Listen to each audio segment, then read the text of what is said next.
Before watching the video, don't forget to subscribe to our channel by clicking the subscribe button below and clicking the bell icon to be notified whenever we publish a new video.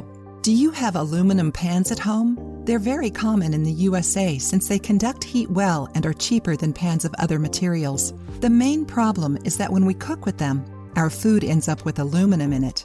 It has been estimated that food cooked in an aluminum pan can contain from 1 to 2 milligrams of this metal. It's not that much, but the fact that almost everything we eat nowadays can contain aluminum worries specialists. Aluminum foil, another commonly used kitchen item, can also be a threat. When it's used to wrap cold foods, there's no risk, but once it's in contact with heat, it can transfer large quantities of metal to our food. Aluminum is one of the most abundant metals on the earth and can be found in the air, water, and earth. It's in the water we drink, the deodorant we use, the pots and pans we cook with, and in the fruits, vegetables, meat, fish, and even dairy we eat. Furthermore, it can also be absorbed through the pores in our skin. Since it's so abundant and present in our lives, it's probably been building up in our bodies without us even knowing it.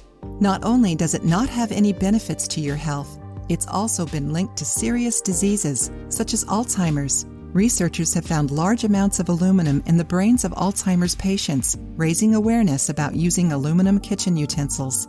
It can affect our health in other ways as well, such as memory loss, equilibrium issues, neurological problems, weak bones. Aluminum keeps them from receiving any calcium, pulmonary fibrosis, breathing problems. As you can see, the main issue with aluminum is that it's everywhere, making it easy for our body to absorb dangerous amounts of it. If this worries you, there are a few things you can do to reduce your exposure to aluminum. First, always try to cook with glass, ceramic, or clay pots. Another tip is to stop using aluminum foil, especially when cooking with acidic foods such as tomatoes and lemons. If you liked the video, give it a thumbs up and share it with your friends. For more recipes and tips, subscribe to the channel.